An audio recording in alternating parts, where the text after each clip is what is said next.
శ్రీమాత్రే నమ. జై గురు దత్తాత్రేయ నమ. ఈ వీడియోలో మనం మకర రాశి వారికి జనవరి 19 నుంచి 25వ తారీఖు మధ్యలో జరిగే వార ఫలాలు తెలుసుకుందాం. మరి ఈ వారం ఈ రాశి వారికి ఈ వారం అంతా అష్టమాధిపతి రవి రాశి అందే సంచరించడం జరుగుతూ ఉంటుంది. సో దీని ప్రభావం వల్ల ఏంటంటే జాతకుడు ఏ పని మీద కూడా స్థిరమైనటువంటి కాన్సన్ట్రేషన్ చేయలేకపోతుండడం, ఏదైనా ఒక పని ప్రారంభించడం దాన్ని మధ్యలో విడిచిపెట్టడం, అనవసర ప్రయాణాలు, ఒక గందరగోళం లాంటి స్థితి కనబడుతూ ఉంటుంది. అలాగే కొంతమందికి కొంత వయసును బట్టి వాళ్ళ ఆరోగ్యాన్ని బట్టి సడన్గా అనారోగ్యానికి గురవడం జరిగే అవకాశం ఉంది. ప్రభుత్వ అధికారుల వల్ల, రాజకీయ నాయకుల వల్ల కొన్ని ఇబ్బందులు ఎదుర్కొనే అవకాశం ఉంది. వాళ్ళు మిమ్మల్ని ఏదో వేధించడం కానీ, ఇబ్బంది పెట్టడం కానీ, భయపెట్టడం కానీ జరిగే అవకాశం ఉంది. బట్ ఏదైనా కొంత నిబ్బరంగా, ధైర్యంగా పోరాడవలసినటువంటి స్థితి ఈ సమయంలో మీకు తప్పనిసరిగా ఉన్నది. ఇక వ్యయస్థానంలో బుధగ్రహ సంచారం అంటే భాగ్యాధిపతి వ్యయస్థాన సంచారం వల్ల జాతకుడు తప్పనిసరిగా ముఖ్యంగా విద్యార్థుల యొక్క చదువుకి, వారికి కావాల్సినటువంటి కంప్యూటర్ లాంటి ఎలక్ట్రానిక్ పరికరాలు, మీ అవసరానికి తగినటువంటి వస్తువులు, అలాగే ముఖ్యంగా రుణాలు తీర్చే ప్రయత్నం జరుగుతుంది. అలాగే రుణదాతల నుంచి ఒత్తిడి రావడం వల్ల తప్పనిసరి పరిస్థితుల్లో ఏదో విధంగా మరి రుణాన్ని తీర్చవలసి ఉంటుంది. అలాగే సమయానికి ఈ ఇన్స్టాల్మెంట్ పే చేయడం, ఇవన్నీ కూడా చాలా వరకు మీ పైన ఆర్థికపరమైనటువంటి ఒత్తిడి రావడం జరుగుతూ ఉంటుంది. కానీ ఇందులో ఏది తప్పించుకోవడానికి సరిపోదు, అన్నీ ఇంపార్టెంట్ అయినవే. ఒక విధంగా పుణ్య కార్యక్రమాలకి, ఆధ్యాత్మిక కార్యక్రమాలకి, దానికి సంబంధించినటువంటి ఖర్చులు కూడా ఎక్కువ మిమ్మల్ని ఆందోళనకు గురి చేస్తూ ఉంటాయి. అయితే కుటుంబ విషయాల్లో చాలా వరకు తప్పనిసరి పరిస్థితుల్లో కుటుంబంలో ఏదో ఒక శుభకార్యం లాంటిది చేయవలసి ఉంటుంది. అది బర్త్డే ఫంక్షన్ అవ్వచ్చు, ఏదైనా ఒక పుణ్య కార్యక్రమం లాంటిదో, పూజా కార్యక్రమం లాంటిదో అవ్వచ్చు, లేదంటే మీ గృహంలో మీ కుటుంబ సభ్యుల్ని ఆదరించే విషయంలో వాళ్ళకి కొన్ని ఫార్మాలిటీస్ చేయవలసిన విషయంలో కానీ, లేదంటే మీ యొక్క కుటుంబంలో ఎవరికైనా వివాహం జరగడం వల్ల వాళ్ళని అత్తవారింటికి ప్రయత్నం చేయడం, లేదంటే కొత్త కాపురానికి కావాలని సరంగామ ఏర్పాటు చేసుకోవడంలో చాలా వరకు కుటుంబ సభ్యుల ఒత్తిడి కూడా మీ పైన ఆర్థిక పరంగా ఎక్కువగా ఉండే అవకాశం ఉంది. అంటే ఏదో ఒక కార్యం ఏంటంటే, ఒక శుభవార్త ఏంటంటే, మీ కుటుంబంలో ఒకరికి ఏదైనా ఒక ఉద్యోగం రావటం వల్ల వారు ఉద్యోగరీత్యా మీ కుటుంబానికి కొంత దూరంగా వెళ్ళవలసి రావడం వల్ల వారికి ప్రయాణానికి కావాల్సినటువంటి ఏర్పాట్లు ఇవన్నీ కూడా మీరు చేయవలసి ఉంటుంది. బట్ ఏదైనా ఆర్థిక పరమైనటువంటి ఒత్తిడి అటు వ్యక్తిగత విషయాల్లోనూ, అటు కుటుంబ విషయాల్లోనూ చాలా వరకు ఎక్కువగా ఒత్తిడి ఏర్పడే అవకాశం ఉంది ఫైనాన్స్ పరంగా. అది పక్కన పెడితే ఇక కుజుని యొక్క స్థితి కొంతవరకు ఈ నెల 21వ తారీఖు వరకు సప్తమ స్థానంలో సంచారం వల్ల అటు జీవిత భాగస్వామి యొక్క సహకారం ఉండదు. అలాగే మీ వ్యాపార భాగస్తులు కూడా మిమ్మల్ని చాలా వరకు ఇబ్బంది పెట్టి మరి వాళ్ళు మీ యొక్క వ్యాపారం నుంచి బయటికి తప్పుకునే ప్రయత్నం కూడా చేయడం జరుగుతూ ఉంటుంది.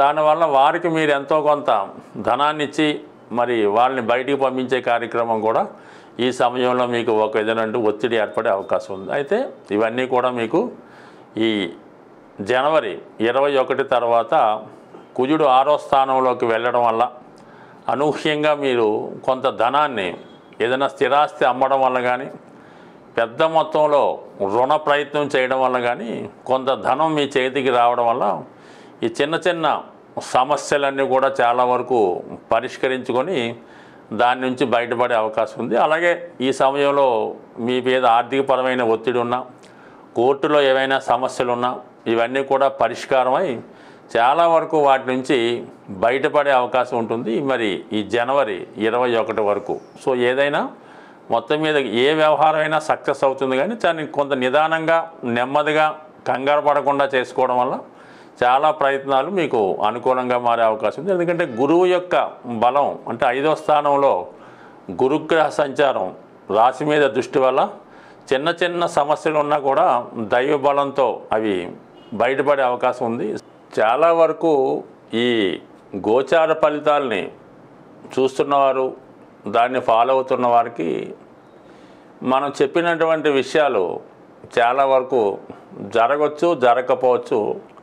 దానికి కేవలం మీ యొక్క గోచారమే కాకుండా మీ గృహంలో, అంటే మీరు నివసిస్తున్నటువంటి గృహంలో, అది అద్దిల్లైనా సొంతిల్లైనా కొన్ని వాస్తుపరమైనటువంటి ఇబ్బందుల వల్ల అయితే అవ్వచ్చు.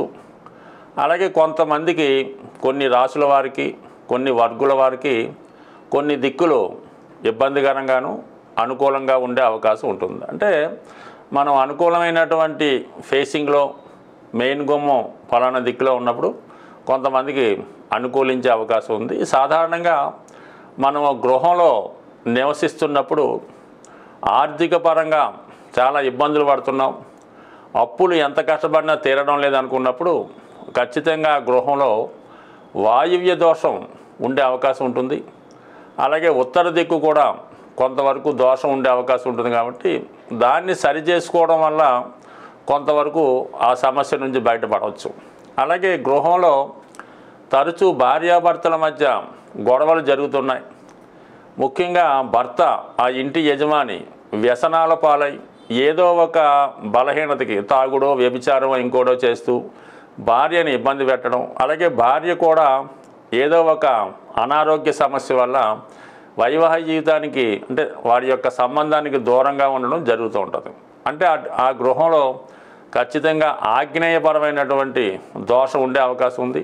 అంటే ఆగ్నేయంలో ఏదైనా దోషం కానీ వాటర్ ట్యాంకులో, సెప్టిక్ ట్యాంకులో ఇలాంటివి ఉండడం వల్ల, ఆ వంటింట్లో సరైనటువంటి వెలుతురు లేకపోవడం వల్ల కొన్ని ఇబ్బందులు ఆగ్నేయంలో ఉంటే ఇటువంటి ఇబ్బందులు తరచూ వస్తుంటాయి. ముఖ్యంగా ఆ గృహంలో ఉన్నటువంటి ఆడపిల్లలకి వివాహం వాయిదా పడుతూ ఉంటుంది. ఇక ఈశాన్య దోషం ఉన్నప్పుడు ఆ గృహంలో ఎన్ని పూజలు చేసినా, ఎన్ని వ్రతాలు చేసినా కూడా ఎటువంటి ఫలితం ఉండదు. ఆ కుటుంబంలో మగపిల్లలు నిరుద్యోగులుగా ఉంటారు, తండ్రి గారితో విభేదాలు వచ్చే అవకాశం ఉంది.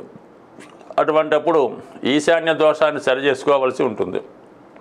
ఇక నైరుతి దోషం ఉన్నప్పుడు తరచూ కోర్టు కేసులు, ఇంట్లో ఏదో ఒక పిల్లలకి యాక్సిడెంట్ అవ్వడమో, పెద్దవారికి యాక్సిడెంట్ అవ్వడమో, ఏదో ఒక అనారోగ్యం రావడం, తరచూ హాస్పిటల్ చుట్టూ తిరగవలసి ఉంటుంది. అటువంటప్పుడు నైరుతి దోషం ఉందని గమనించి దాన్ని సరి చేసుకోవాల్సి ఉంటుంది. అలాగే ఆ కుటుంబంలో వివాహం అయింది, కొత్తగా 5 సంవత్సరాలు 6 సంవత్సరాలు అయినా కూడా వివాహం జరిగినా కూడా సంతానం కలగడం లేదు అన్నప్పుడు కూడా మీకు నైరుతి దోషం ఉండొచ్చు. లేదా నైరుతి వీధిపోటు లాంటివి ఉండడం వల్ల కూడా ఆ వంశం అక్కడితో ఆగిపోయే అవకాశం ఉంది.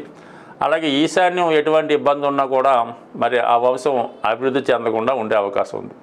ఎప్పుడన్నా సరే ఒక గృహంలో ఈశాన్య దోషం ఉంటే కంపల్సరీగా నైరుతి దోషం ఉంటుంది. ఆగ్నేయ దోషం ఉంటే వాయువు దోషం ఉండే అవకాశం ఉంది. ఇక వాయువు దోష ప్రభావం ఏంటంటే ఇంట్లో ఏదో లవ్ అఫేర్సు, అక్రమ సంబంధాలు ఉండే అవకాశం ఉంది. అలాగే ఈశాన్యం దోషం వల్ల ఆ ఇంట్లో ప్రథమ సంతానం మీద, ఆగ్నేయ దోషం వల్ల ద్వితీయ సంతానం మీద, వాయువు దోషం ఉంటే తృతీయ సంతానం మీద ఎక్కువగా ప్రభావం చూపించే అవకాశం ఉంది. ఒక గృహంలో తూర్పు కంప్లీట్గా స్ట్రగుల్ అయినప్పుడు, తూర్పు సంబంధించిన ఈ దోషం ఉన్నప్పుడు కేవలం ఆ గృహంలో స్త్రీ సంతానం మాత్రమే కలుగుతూ ఉంటారు.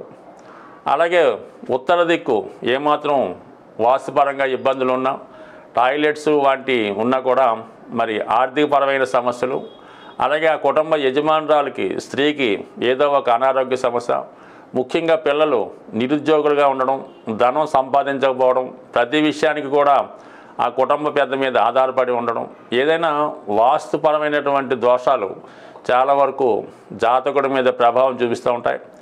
జాతకుడి యొక్క దశ బాగున్నంతకాలం వాస్తు పెద్దగా ఏమీ ఇబ్బంది పెట్టదు.